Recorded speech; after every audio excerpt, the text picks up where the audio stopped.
Good, good morning, good afternoon, good evening. This is Alan Burgos from the hashtag Walk with That channel. Welcome and welcome back to our channel. So before we start our conversation, my friend, let me just honor our subscribers. They are now more than 5,130 uh, subscribers.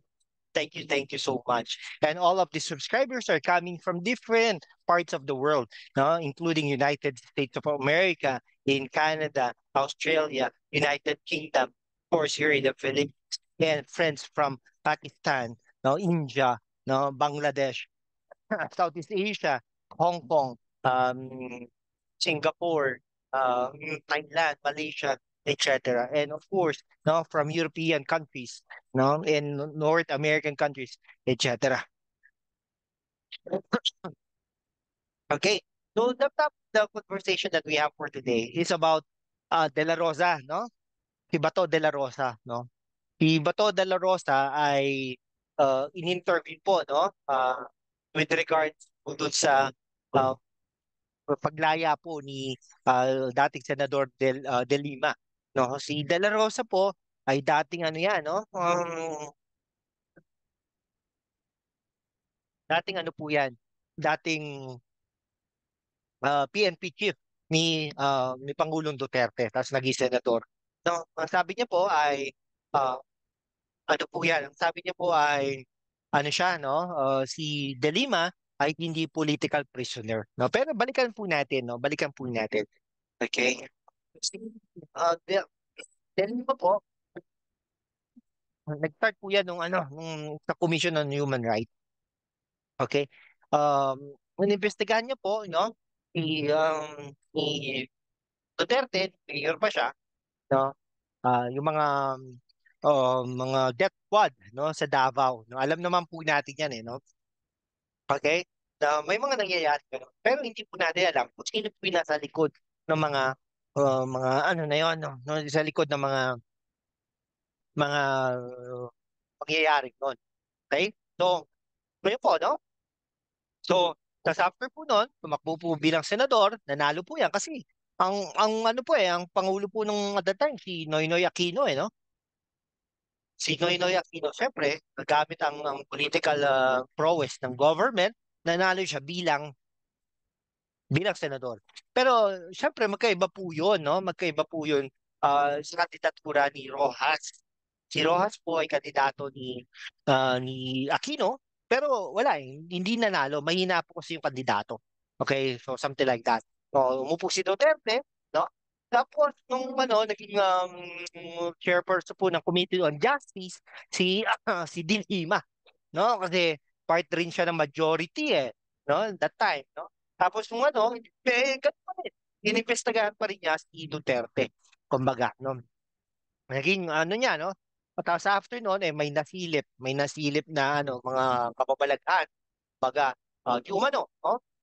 Si Pang Duterte, ayun, no? Doon po nagkabutas-butas ang mga pangyayari. So almost 7 years din po siyang nakulong, no? So ang sabi niya, at niyang tapos tumakbo siya bilang senador noong no?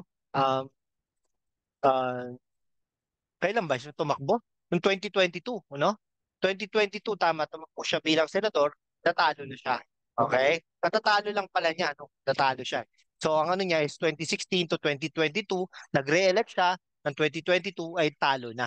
Okay? Ganun po yun. Ah, tapos ang inaano niya po talaga, ay political, siya, prisoner, kumbaga. Kasi nga, kumbaga, kalaban siya ni Duterte, ganyan. Pero, hindi po, ang gas sa kanya ay regarding sa drugs, no? Dahil minsan pumupunta-punta po siya sa Bilibid prison, no? Kasi no? Ang Bilibid po ay under ng Department of Justice.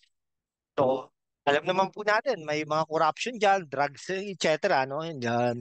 Tapos, nung pupunta niya po doon, minsan nag-uusap po sila ng mga prisoner doon. No? Minsan, one-on-one po sila ni Secretary de Lima sa isang kwarto, etc. Ilang oras silang doon.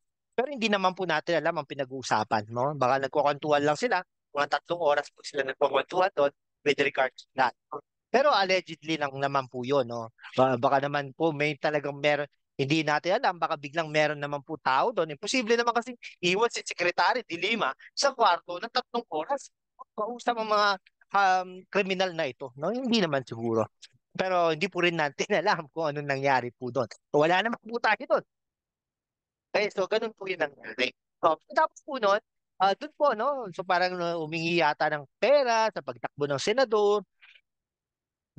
Nung kailan ba yun? 2016 o 2015 nangyari yun eh. Mga ganun.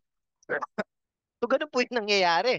No? So, ang sabi po ni Bato de la Rosa, Senador Bato de la Rosa, hindi naman po talaga, no? Hindi naman po siya political prisoner. Pag siya po ay isa talagang ordinary criminal na na inakusahan. It so happen na senador lang siya. Parang high net lang. So, political din. Okay?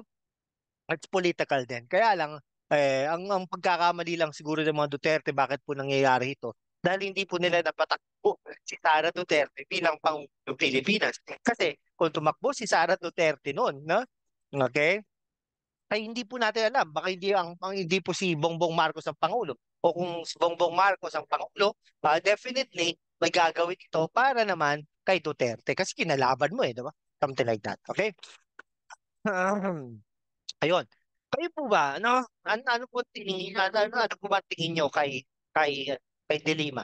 Isa po ba siyang political prisoner o isa po ba or politically accused or politically or ordinary criminal, something like that. Sige po. Hanggang dito na lang po mga kaibigan ko. Kung umabot po kayo dito, mag-subscribe naman po kayo para naman we can be able to maintain and sustain this channel. Thank you so much po. Mabuhay po kayo.